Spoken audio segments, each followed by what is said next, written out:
السلام عليكم خوتي المغاربة. يوم جديد، مواضيع جديدة للنقاش.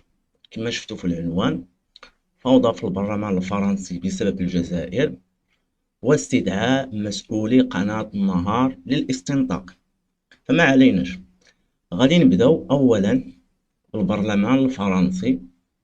هاد الأيام هادو اللي كاينة واحد الفوضى كبيرة على أساس القرار الأخير اللي اتخذته الجزائر أو النظام الجزائري في القضيه نتاع داك النشيد الوطني ديالهم، وداك المقطع اللي كنا هضرنا عليه شحال هادي اللي زادوه بموجب مرسوم رئاسي نتاع: يا فرنسا قد فات وقت العتاب، يا فرنسا إن ذا وقت الحساب. ونط عليه واحد الفوضى، واحد النقاش كبير في البرلمان الفرنسي، وكانت كل الانتقادات موجهة للرئيس ماكرون. البرلمانيين الفرنسيين فاش هضروا على القضية ديال الإضافة ديال هذا المقطع للنشيد ديالهم، واعتبروه بأنه حرب تشنها الجزائر على فرنسا، وكذلك بأنه النشيد الوحيد في العالم اللي فيه يعني يذكر فيه اسم دولة أخرى. فهنا النواب البرلمانيين طرحوا مجموعة ديال الأسئلة على الرئيس الفرنسي: كيفاش أنه أنت اليوم مشيتي مع واحد الدولة لأجل مصالح على حساب دولة أخرى صديقة اللي هي المغرب؟ أنا لا يهمني واحد القضية، ما كيهمنيش أنا العلاقات الفرنسية الجزائرية. انا تفرجت في يعني داك الشيء نتاعهم تاع البرلمان نتاعهم تفرجت فيه. انا اللي كيهمني هو انه الفرنسيين باقي عندهم ديك الحنينيه الى اللعب على الحبلين. ديما ملي كيجبدوا الجزائر كيجبدوا المغرب. اصدقاؤنا المغاربه مزيان، غنوقفوا على هذه النقطه هذه. باعيا شي قالوا على الجزائر وبانه يجب اعاده السيطره على الجزائر، وان ماكرون خاصو يتدخل ويحبس هذا الشيء ويفرض السيطره، وداك الشيء اللي كانوا هما كيعرفوا عبر التاريخ والزمن وكذا وكذا. داكشي لا يهمنا، حنا غنرجعوا لديك القضيه نتاع اصدقاؤنا المغاربه. فرنسا، باش نقربوا الصوره مزيان للناس ونشرحوا لهم اشنو اللي كانوا الاهداف ديال فرنسا في المغرب وشنو كان كدير وكلشي، وعلاش اليوم تيقولوا اصدقاؤنا المغرب. علاش ما كانوش كيقولوها من شحال هذه؟ ياك دابا يلاه ولاو كيقولوها ملي خرجها المغرب من المنطقه الرماديه تاعها، يعني خرجتيها من منطقه الراحه ديالها فاش كانت، يعني كانت مرتاحه بخير وعلى خير. بمعنى، غادي نقولها بالدارجه المغربيه، انهم كانوا سارحيننا بهذا المصطلح هذا، وانا غنشرحو. 1907 كان عندنا مؤتمر كيمبل. الناس اللي مهتمين بالشؤون التاريخيه راه يعرفوا هذا المؤتمر هذا اللي انعقد في لندن، اللي تم استدعاء فيه يعني الدول الامبرياليه الاستعماريه باش انهم يوضعوا واحد المخطط من المحيط الى الحدود السوريه العراقيه، وانهم خاصهم يستغلوا الثروات ديال هذه المنطقه كاملها باش انهم هما يوليو دول اللي كنشوفوهم دابا حنا من شحال هذه، يعني دول قويه، العالم الاول، وحنا العالم المتخلف اللي هما حطونا فيه داكشي كيف ما بغاو. مزيان. ولكن باش انهم يفرضوا واحد الواقع اللي ما كانش مفهوم ديك الساعه عند الدول، عند هاد الانظمه هادو، خاص ضروري انه يكون واحد التدخل عسكري. علاش التدخل العسكري؟ باش اننا نحاربوا اي مقاومه غادي تحاول تقاومنا وانا تخرب لنا الهدف ديالنا اللي هو الوصول الى الاستغلال الثروات ديال هاد المناطق هادو، بالاضافه حتى استغلال الشعوب. فعادي جدا انهم دخلوا بقوه السلاح، لقاو واحد المقاومه، حاربوا، قتلوا، داروا ابادات جماعيه، دمروا قرى عن كامله. ياك في اخر المطاف، بعد ما فرضوا الهيمنه ديالهم والقوه نتاعهم وزرعوا لك، هذه خاصنا نسطروا عليها مزيان، زرعوا لك لوبي ديالهم وخونه ديال الداخل ديال جميع هاد الدول هادو. اشنو كان القرار الاخير اللي هو الهدف اللي كان مسطر؟ هو انه غادي نسحبوا الجيوش ديالنا على اساس ان الشعوب تاع المناطق هادو غادي تعتبروا انتصار، ولكن كان هذا عباره على انتقال من الاحتلال العسكري الى الاحتلال الاقتصادي. يعني خرجنا الجيش، ولكن ما خرجناش، انما غادي نخليو لك هنا الشركات ديالنا وغادي نستغلوا الثروات نتاعك، وانتم كشعوب نتاع المنطقه هذه غادي تخدموا في بلادكم. كيبان لك بانك انت راه خدام في بلادك وخدام في ديال، ولكن انت في هذه الحاله هذه كتخدم للصالح ديال فرنسا. هادشي اللي كان واقع بالضبط. وقبل ما من هادشي كامل، كانوا ديما كيخلقوا لك نزاعات اقليميه، نزاعات حدوديه، كيخلقوا لك يعني انقسام. بحال دابا المغرب، حنا المغرب راه كما تنقولها دائما، حنا ماشي قسمونا على جوج، حنا راه قسمونا تقريبا على شي سته. علاش قسمونا حنا المغرب؟ لان التاريخ كيعرفونا مزيان شكون حنا. علاش درنا بحال هاد القضيه هادي وخلقوا لنا نزاع حدانا، خلقوا لنا واحد النظام وظيفي اللي تنقولوا عليه حنا العساس. كما قلت لكم ما كيهمناش داكشي اللي يتناقش في البرلمان عليهم، لانه الأخطاء المتتالية التي يرتكبها النظام الجزائري ستسرع بانهيار هذا النظام. وغنرجعوا لواحد القضية باش نقارنوا ما بين النظام والدولة، أو الدولة والنظام والبلد. غادي نرجعوا لعند الاستعمار الاقتصادي أو الاحتلال الاقتصادي. هنا فين تنقول أنا علاش فرنسا ديك المدة كاملة ما كانوش كيجيو كيعطونا واحد يعني قرار رسمي بسيادة المغرب على الصحراء ديالو. علاش حتى خرج الملك في الخطاب نتاعو وقال بان على شركائنا الجدد والقدامى يعني يوضحوا الموقف نتاعهم ويخرجوا من المنطقه الرماديه. جات فرنسا شدات تسكير مع المغرب، اذا هنا ما كايناش صداقه.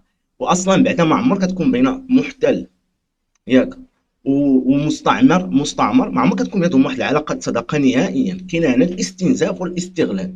ولكن مع الوقت المغاربه فهموا هذا الشيء، فهموا بانه راه ما يمكنش واحد البلاد برا علينا حنا كتحكمنا في الاقتصاد ديالنا.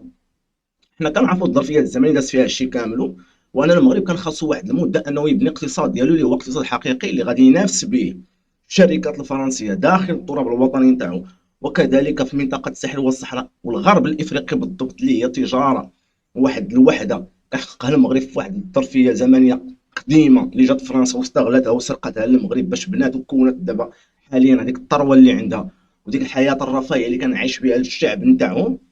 فاليوم المغرب ملي ناض وقال لفرنسا خرجي عليا وإنا ندخلوا شركات مغربيه واجي اعترفي بالسياده المغربيه، وبالتالي كانت غتكون شي حاجه بيناتنا غادي تكون بناء على اتفاقيات جديده، ماشي داكشي اللي كان شحال هي كان كتعرف فرنسا. ففرنسا ما بغاتش، بغات تبقى ديما هي سارحه المغرب، وحنا نخدموا عليها. المغرب دير الشركات نتاعها في البنيه التحتيه في مجالات حيويه، يبقاو هما كيدخلوا الفلوس وخدامين باش الشعب وخدامين المؤسسات نتاعنا وخدامين بكلشي، بالاضافه للوبيات وابناء الخونه اللي كلنا كنعرفوهم. وهذه حقيقه تاريخيه ثابته ما يمكن حتى شي واحد يغيرها. هنا فين تنقول انا فين هي الصداقه اللي كتهضر عليها فرنسا، واش من نوع تاع الصداقه اللي كتدوي عليه فرنسا.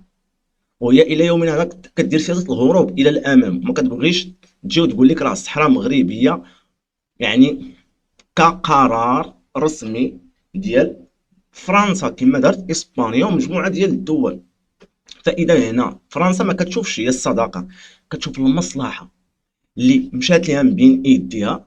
دروكا تيقلبوا عليها لان كنشوفوا اشنو وقع عندهم. حنا كنا كنقولوا شحال هذه في فيديوهات بانه قوه فرنسا من استغلالها لثروات الشعوب الاخرى والدول الاخرى وخاصه افريقيا.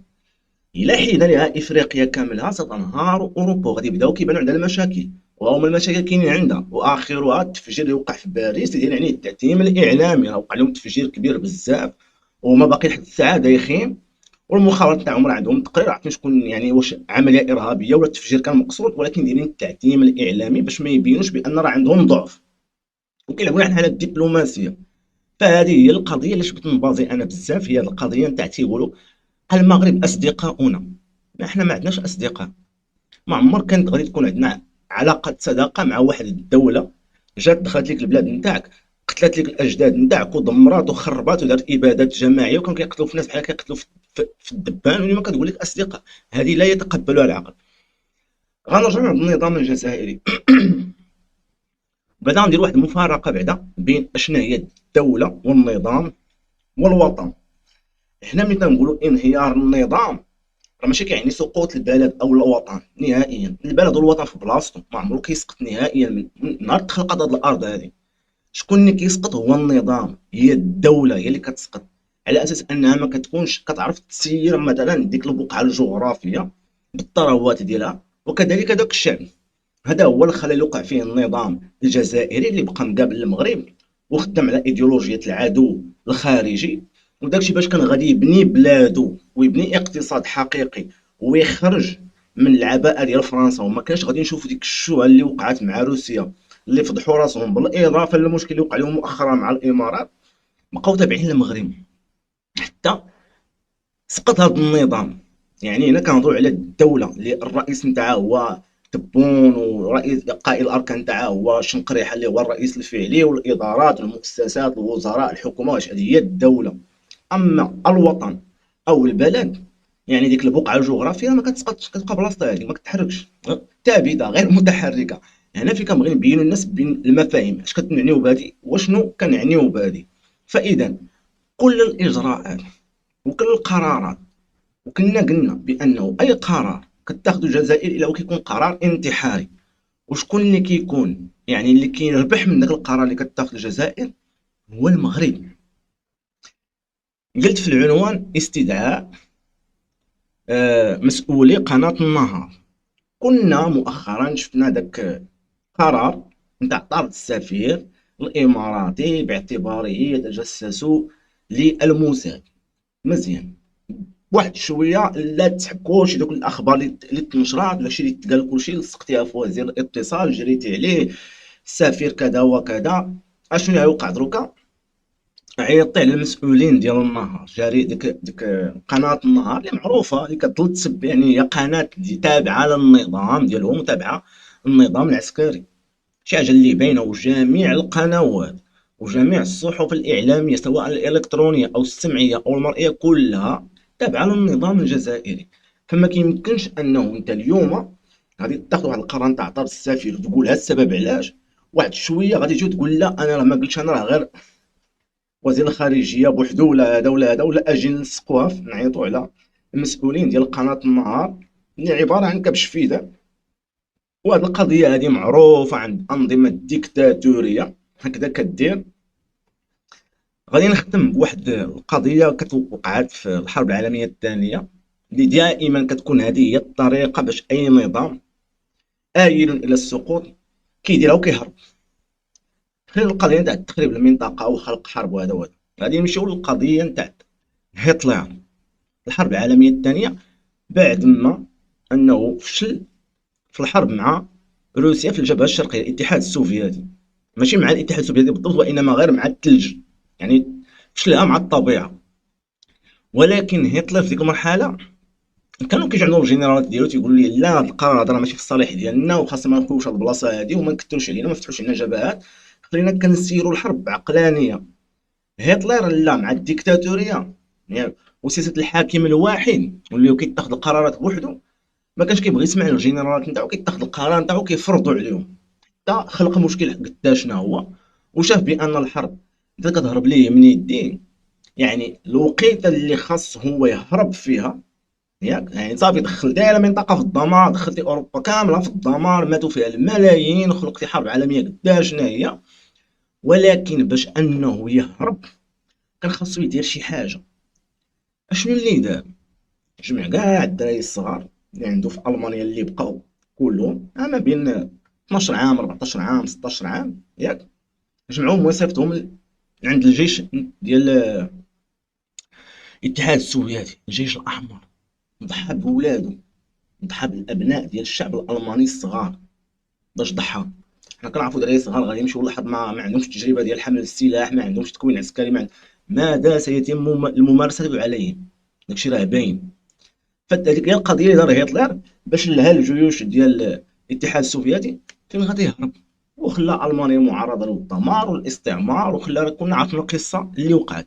فكنظن وكنعتقد بانه المغرب السياسه فاش غادي فيها هي سياسه رابحه، او سياسه يعني نقدر نقول عليها بانها سياسه مزيانه، يعني كتشوف بالنتائج تاع بانه واحد الدوله شحال هذه كانت كتنفخ عليك وكان كدير لك بزاف ديال الحوايج، اليوم ولات كتقول لك الاصدقاء، رغم انه انا بين قوسين هذا ما كاينش، ما كان باش تحس ديال الاصدقاء نهائيا. الاصدقاء راه معروفين باينين، ما عمرهم احتلوك، ما عمرهم استعمروك، ما عمرهم طمعوا فيك، ما عمرهم كيقسموا لك بلادك، باينين الاصدقاء. بخلاف كنشوفوا السياسه في الاتجاه الاخر مع الجزائر، كلها مشاكل، كلها شوهه بهذا المفهوم هذا. ولكن نرجعوا بانه كما كنقول دائما فرنسا ملي كتجبد الجزائر كتجمعها المغرب، ملي كتجبد المغرب كتجمعها الجزائر، وهذه السياسه هذه خاصها تسالي الا بغينا نزيدوا لقدام. وكنعتقد بانه القرار اللي اتخذنا نتاع العلاقات الفرنسيه مجمده كنعتقد بانه قرار صائب، ولكن لا مجال للرجوع. لانه كاينين شي وحدين اللي بغاونا نرجعوا للور ونتنازلوا ونرجعوا مع فرنسا وفي الاحضان ونرجعوا لديك داكشي اللي كنا عليه. ما يمكنش انت تدي خطوات كثيره لقدام، واحد الوقيته عاوتاني غتبغي عاوتاني ترجع بخطوات كثيره للور. ابد الابدين لا يمكن. كنعتقد بانني هادشي اللي عندي اليوم ما نقول. شكرا لكم جزيل الشكر الناس اللي كيتبعونا دائما، الناس اللي كيشوفونا عمركم تنسوا انكم تنخرطوا معنا في القناه. السلام عليكم.